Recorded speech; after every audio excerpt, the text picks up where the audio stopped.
My name is Johnny Lamb, Senior Vice President here at ScaleHealth. In case you guys don't know, ScaleHealth, we're a health innovation marketplace where we cater to two sides of the marketplace. One side is all the larger health systems from payers and providers looking to alleviate pain points, whether it's increasing patient engagement, finding better revenue cycle management, and whatever that might be. They come to us and they through trusted relationships and conversations, they'll let us know what their pain points are, and we would turn to the other side of the marketplace and be able to turn to our innovators, and depending on what the innovation they're looking for are, we would vet that. We would kind of go through that, and if it's a good match, we'll make the connection and see how that goes. And that being said, we'd like to kind of turn it over and give an intro to Ben Kromnick. He heads up partnership at Dealmaker, and Ben, want to take it away? Oh, Ben, you're on mute. There we go. Thanks, Johnny. So, you and I first met back in, I think, 2016, because I was on one of your sides of the marketplace. We were building a clinical research informatics platform called Deep6.ai in the Los Angeles area that directly solved the need of a lot of those payers and provider systems that you work with so closely. And this is really where we started building our relationship. And what's been so fun is, for me at least, moving from the product side of things into the capital side of things, because I spent most of my career just building hard things. And every time you go build those hard things, especially in healthcare, because most of my products and companies have been in healthcare, there's always capital requirements. And as a product person, if anybody here is a product person, like when you experience the same problem a couple of times personally, you get this itch to just go fix it and go try to build something that's better than what currently exists. And that really is what we have here at Dealmaker. So I'll share some slides, and we'll talk about what Dealmaker is a little bit, but more broadly, we'll talk about kind of the modern state of fundraising, how it's done best, what kind of the tool stack is, and the regulatory stack is. So what are the rules? What are some of the guidelines, and also what are the tools you can be using? Many of them are provided by Dealmaker. So I'll share my screen. Definitely. And while you're pulling it up, Ben, I can't agree more. Where I've often said time and time again that entrepreneurs are really great observers, where they will see a problem in the real world and kind of take it upon themselves to try to do something about it. And Dealmaker really helps to kind of bridge that gap and helping to bring the funding to them to be able to alleviate that gap. Yeah. So one of the most fascinating problems in fundraising is what happens after somebody says yes, or when someone's really interested. And we have such a nice model for that in everything else that we do. Like, if you get someone to be like, I want to go buy a pair of shoes, we're really good at getting them to buy those shoes. We've built massive companies around it. There's all kinds of technology, all kinds of tooling that helps us get them to buy those shoes. When you do it as a founder, you're sort of just need to keep calling them, or keep emailing that investor who said, yes, I want to write you a check, to hope that they actually sign your docs and actually complete that transaction. So at Dealmaker, we leveraged a lot of those same principles from e-commerce and brought them into capital fundraising. That seems to work. And it seems to work so much so that Dealmaker has done 8 of the 10 largest crowdfunding campaigns ever. It's something that you'll notice here is these numbers are quite big. You're seeing, the smallest campaign here is $26 million. Most people don't even know you can raise 26 million or 120 million, like Cisco Mining did, in crowdfunding. And you actually can. There's a set of regulations you can use, and set of strategies you can use that allow you to get that up to that high, and to do it with hundreds of thousands of investors before you go public. So there's a lot of new sort of strategies and tools that are out there that most companies don't take advantage of. They stay in a very narrow venture capital path, or if we're in the healthcare world, there's sort of the therapeutic development capital path, which is slightly different than digital health venture capital, but very prescriptive. And one of the use cases we'll talk about was one of our most successful campaigns ever. This one here on the right, it's called Monogram Orthopedics. So Monogram came to us as an early commercialization medical device company. They make this really awesome knee replacement. It comes with a robotic arm because in the OR, and they help to solve some really unique problems in that world. But they were like a early commercialization med tech company with no brand, no public awareness, none of that there. And they came to us to raise a little bit of money, and we did raise a little bit of money with them. We raised $4.6 million with them initially, and that 4.6 million, the most important thing that it did was it built a waiting list of 55,000 people who wanted knee replacements from them, which was more orders than they could fill, and it created this amazing go-to-market strategy for them, where, believe it or not, they essentially had a direct to consumer, a B2B2C model for their knee replacements, because we built this larger brand around them that was really the conversion mechanism for that was making an investment, but more broadly, it was awareness. And in the medical device world, typically you would have taken, a lot of loans, a lot of grants.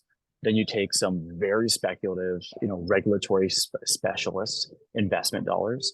And then after that, if you're able to get through your regulatory process, you then go through your private equity, commercialization investment process. They skipped all that. They went back to the crowd over and over again, raising a few tens of millions of dollars through us, and eventually actually IPOing on the NASDAQ earlier this year in May.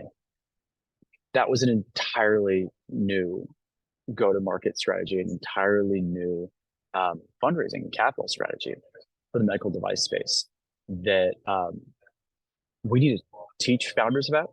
This is totally new.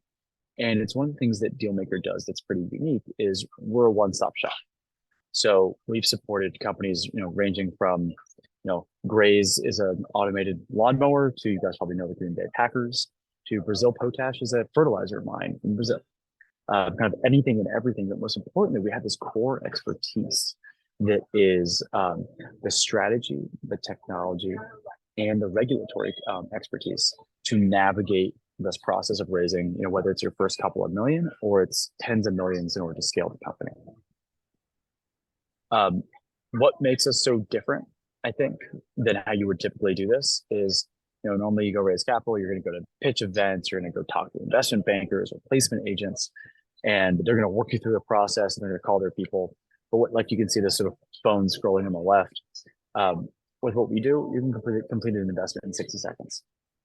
And when you can complete an investment in 60 seconds on your phone using Apple Pay, we're all pretty creative entrepreneurs on this call. We can think of lots of really interesting ways to embed that into the business model and to continue to grow the capital, this alternative capital source, and alternative customer experience.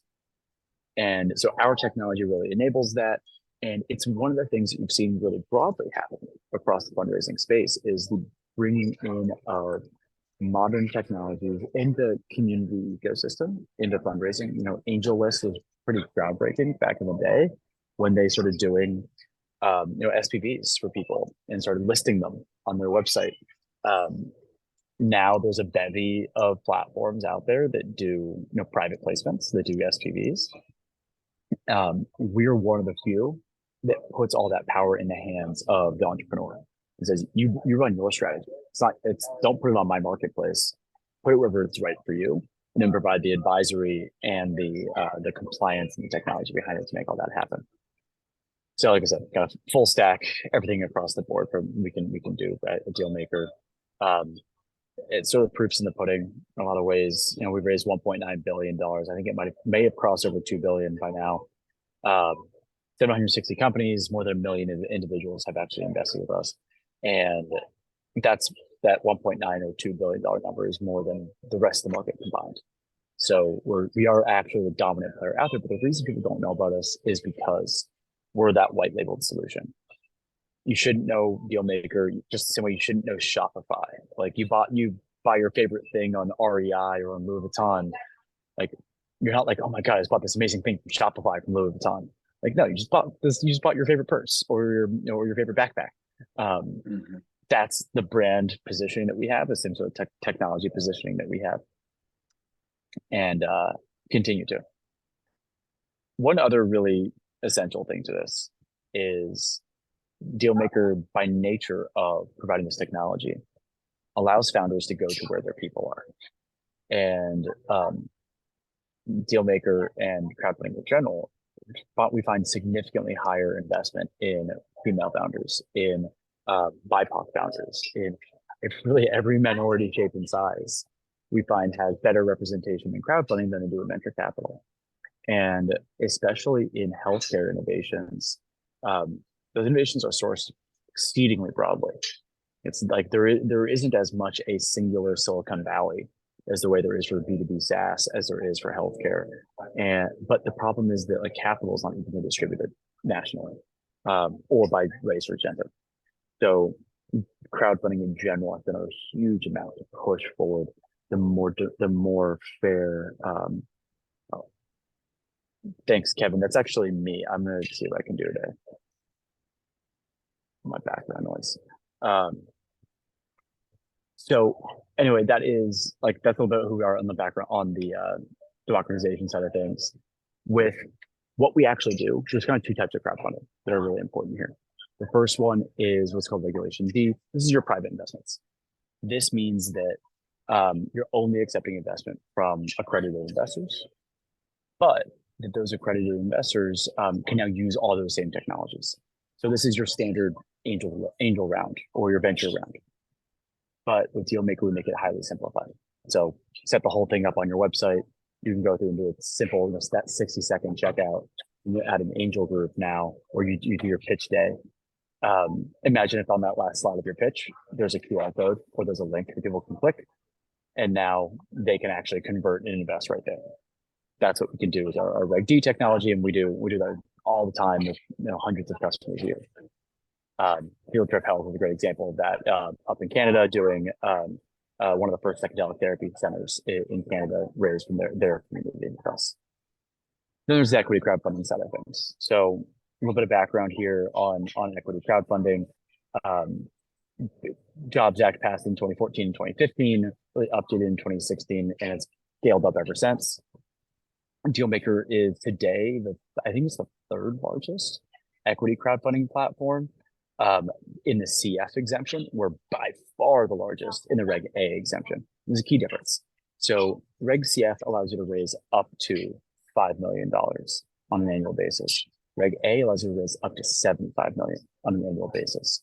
So one thing that really differentiates Dealmaker is we do fewer campaigns. We do the ones that frankly have a higher success rate working with our technology, with our strategies, and they also grow much larger. So they grow into that $5 million to $75 million range, in addition to being able to start in the $5 million space.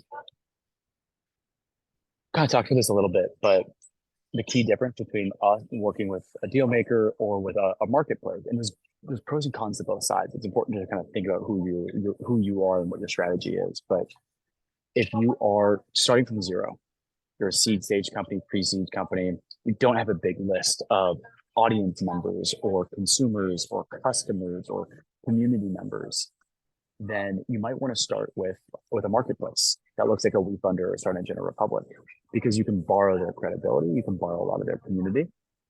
But once you do have that community, which there's really interesting ways to develop it, a lot of companies actually start with the community development kind of process before they go into crowdfunding, then you want to bring them onto your own domain.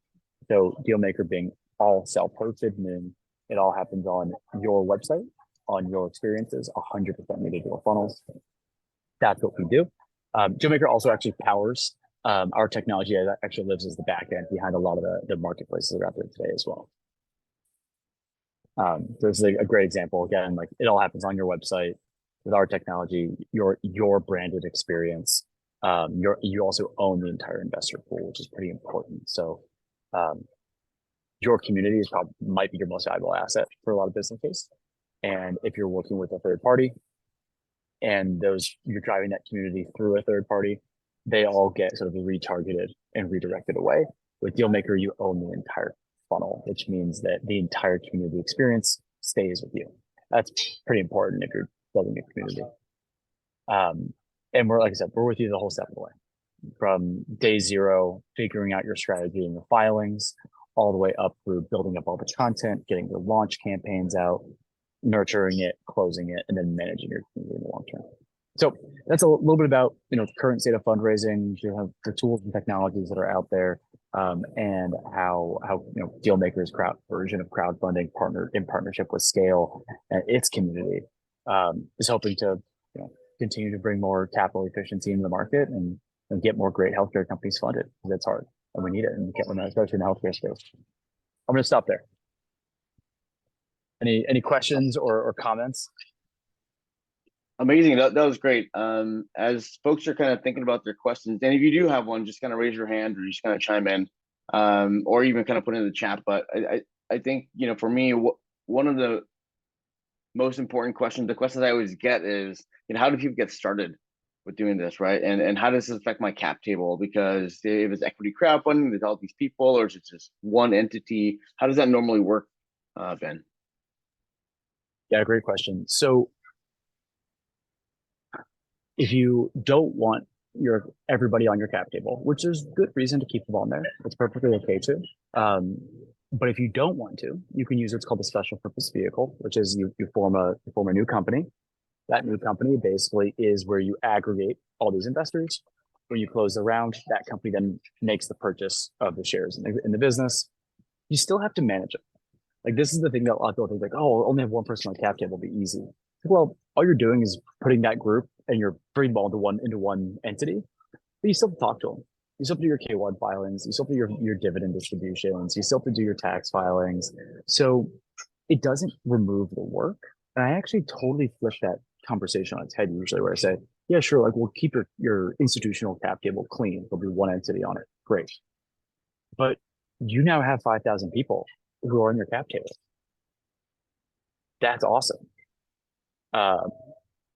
That's the most important part, because now you have 5,000 people who believe in you and who want to actually who want to support you and want to support you, and want to buy your products, maybe be an advocate for your product.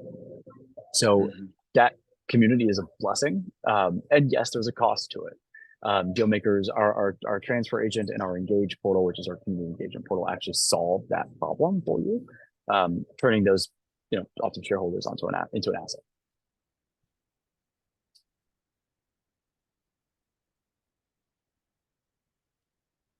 And then, I would say, with that being said, is there like a stereotypical or like the perfect, or maybe not perfect, but is there like an ideal company that would be, good to go for equity crowdfunding, or to reach out and say, hey, Kevin, I would love to, or, Kevin, or, Ben, or whoever it might be, to say, I would love to start thinking about this. Whether it's, for Shireen, doing what she does at Yumlish, and it looks like it's focused around food. Or I know, I also know Rakesh, and I know he's kind of starting off as well, and take us through that process as well. Yeah. So some companies have historically done, types of companies have historically done better than others. I do always say that it's so specific to the individual company and strategy. So if you are a food brand, food has done historically very well in crowdfunding, and especially liquor, actually. But in particular also health foods. So if your food attaches to something, like if it attaches to a specific movement in food, if it attaches to a specific movement in beverages, then that now allows you to grab onto this larger narrative and grab onto this larger audience that already exists. So that's how I would think about it. If it's food is a great example of that, where those things exist. Robotics is a great example of that. Dealmaker doing Miso Robotics, Braze, and Monogram, 3 of the most successful crowdfunding campaigns ever, are all robotics companies. And then there's the cheating answer, which is, if you're a sports team with tens of millions of fans who love you and will follow everything you have, it's a great option.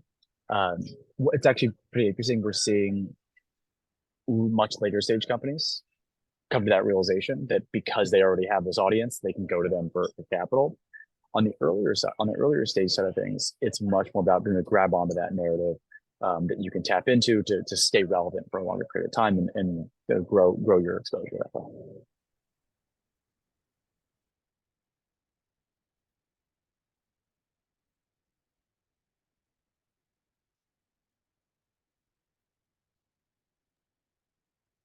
Johnny, do you want to talk a little bit about what we're going to be doing at Health? Yeah, definitely. For those that might be at Health, HLTS later on next week, starting on Sunday, running through Wednesday. If you are interested in doing a fast pitch, Dealmaker is sponsoring a fast pitch on Monday from 4 to 5, where we will. Unfortunately, because of the scheduling conflicts, I couldn't get Ben there, but we do have a few other VCs that can provide great feedback to be able to kind of scale your business some more. And if you are interested in that, then please do reach out to me at johnny@scalehealth.com, or even kind of reach out to Ben and be able to find out more. Is there anyone here kind of attending Health? I know Todd might be. Kevin, are you attending Health, or Rakesh? No, sadly not. Commitments in here in Seattle. I'll be there. Rakesh will be there. Yep. And Kevin, I saw your question. So the ranges are essentially $0 to 5 million on Reg CF. Don't recommend shooting for 0. And then on Reg A, you can do the same thing. You can go 0 to 75 million. There's certain disclosure advantages you might want to take advantage. You can take advantage of with going straight to Reg A, but a lot of people start off with the smaller, cheaper, faster Reg CF, and then kind of grow up into a Reg A with a higher range. Yeah, so it makes sense. So it could make sense for someone doing, 500,000, that kind of thing. Yeah, great. Yeah, the analogy I would use is, so for 500,000, if you're starting from 0 and you don't already have a community, I'd look at a Start Engine or a WeFunder or Republic as a place to start to get closer to that 500K. Unless you want to turn it up into like a $3 million raise and sort of grow through that 500. Because it's gonna be faster and cheaper to go to a marketplace to get started. You can kind of leverage your existing community to get you to that first early milestone. Where you want to get to that kind of second milestone of 1 million, 2 million, 5 million. That's where doing it self-hosted is really effective. Now, the caveat to that is, if you already have a community to market to, then coming and doing it yourself from day one is going to be a really good place to start. I'm also happy to chat in detail if you're thinking about your specific situation. Yeah, we're not currently raising, but saw this come through and I thought, I'd like to be better informed. Yeah, and you mentioned cheaper. How do deals break down? How like what do you guys charge? Sure. So there's a range of pricing models in the industry that are important. So there are the sort of free to start models that are usually more expensive on the back end, but they don't cost you anything up front. That's like what WeFunder does. There are the cheap to start, expensive on the back end models. That's what a Start Engine or a Republic do. They will often then try to sell in their own marketing services and stuff and kind of increase the upfront cost there, but you're gonna have to pay for marketing either way. Where it's a small fee to get started in the sort of zero, as low as 0, as high as about 15,000 to get started. And then at Dealmaker, we are the premium service. So we are definitely the most expensive, and we think that's good because we actually do it the right way. And there's a reason why our companies raise a lot more money. And we end up being the cheapest option in the long run because, or the most affordable option in the long run. We are between 15 and 20,000 upfront. And then we take a % of the raise after, but it's usually much less than what the competitors do. Gotcha. Yeah, makes sense. Good answer. I would even say too, with that being, Go ahead, John. sorry, Ben. With that being said, I mean, if you're a member of ScaleHealth, feel free to reach out to me, and I can help you assess that as well. Whether we're going to target, Dealmaker first, or do we go to Start Engine or whatever it might be, but we can kind of help you figure that out, or try to understand, what's the fundraising strategy been thus far, right? Has been kind of going after angel investors, or going after grants, or even going after equity crowdfunding, and what has worked or what hasn't worked for you. But we can help you kind of figure that out. And if it makes sense, definitely connect you to Ben. Yeah, makes sense. Thank you. Great. Perfect. I think for the most part, it was just I wanted to kind of highlight, Dealmaker and Ben, and Ben's also involved in many other organizations as well. So if you have any questions, feel free to reach out to him. But also, for me, it's just really raising the awareness of the various options that you have out there, because I think uh, fundraising in 2023 has been trying and difficult, but at the same time, there's a lot of dry powder out there, right? And whether people are deploying the dry powder or you just get tired of waiting, you just kind of go, I think I have a good product. I think I can throw it out there to Dealmaker and have Kevin kind of execute. Then that would be perfect. That would be great as well. And I think a lot of times you don't see it taking as long as you think it would. I mean, some people are thinking it'll take like a year or longer, and it's never that amount, right? I think Ben, what's the quickest that if all the stars are aligned, how quick can it go?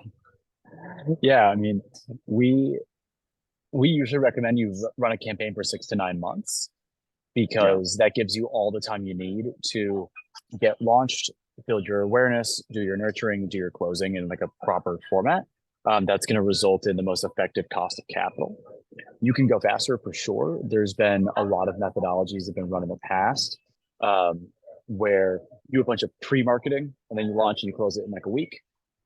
It's really the same duration though. It just depends on when you sort of launch your campaign. I would assume 6 to 9 months for a successful crowdfunding campaign. You can definitely go faster. It's more expensive. You can go slower. It might be more affordable. But you can get launched in a crowdfunding campaign in 30 days. So you just have to do your job and stay on track of your attorneys and accountants. One question that I always get is, what's a company that should not go into or consider equity crowdfunding? Yeah. So a lot of services businesses don't do well, right? So in this world, like if you're like a nursing staffing company, that's tough. It's just like, you're not going to attract B2B SaaS investors. The thing you'd have to have if you're going to be a services business is a really strong narrative. Like, are you solving this really harrowing problem? And you're a group of people that are going to do it. And maybe there's a technology thing that scales up behind it. There's a product thing that scales up behind it that makes it more attractive to a broader sector of investors. I find that those businesses tend to struggle. Sometimes a lot of B2B SaaS doesn't do great on crowdfunding. A lot of the times, I think there's an interesting filter there where there's such a vibrant B2B SaaS venture community that if you're not getting funded from them and you are choosing to raise significant capital from the crowd, it's usually because your product isn't going to be a good fit, and that's what that market told you. Where you do see them being successful is when they do both. They have an anchor investor, a B2B SaaS VC says, this is a great idea. I'm going to invest in this team and this product. And that founder is smart enough to go, great, I'll take your $1 million and I'll raise $4 million from the crowd at a higher valuation with no liquidation preference and no voting rights. That you see work very effectively because they're leveraging the fact that they already got funded. Usually they're slightly later stage, and those are the more attractive companies. I know something real quick. I feel like this is a conversation between you and I, Ben, but something that is always brought up is like, your audience. Like, is that how we can be successful, is to have a bigger audience or email base? So you always need one. Now, the size of that audience base and the profile of audience base can be variable. So if it's a big consumer base, right? You're selling baseball bats. So if every baseball fan out there, you have a lot of baseball fans to like differentiate in the bat market. But if it's a super niche product with a small community that's really, really engaged, then that's good too. So I'll give you a funny example. So when I used to work for a company called Dave.com in LA, we did a lot of micro influencer marketing. And there was this influencer named Jerry. Jerry was a assistant principal at a middle school in Tennessee. And he ran a Snapchat channel back when Snapchat was a thing. And Jerry had like 10,000 followers on Snapchat. And when he suggested that they bought something, that they bought something, they all bought it. It was like if he suggested it, it was like 2,000 people of his 10,000 people were purchasing whatever he was suggesting. So sometimes you can build these communities with exceedingly high relevance, and that could be just as effective as a really big audience with low relevance. So it's very much about like the individual company, individual strategy. Awesome. All right. Great. Well, that's all that I really had. And I was maybe there was a slight conflict with the time change and whatnot, but I'll definitely reach out to those folks that weren't able to make it, and we'll make sure we send this video recording to them. And then Ben's email and information is on the screen now. But happy to connect you with Ben when appropriate. But feel free to reach out to myself as well at johnny@scalehealth.com. If there isn't anything else, I can return another 24 minutes to you. Yeah, thanks so much, guys. This is really helpful. Perfect. Thanks, guys. Thanks all. Talk soon. Bye-bye. Thanks, Chris. Bye-bye.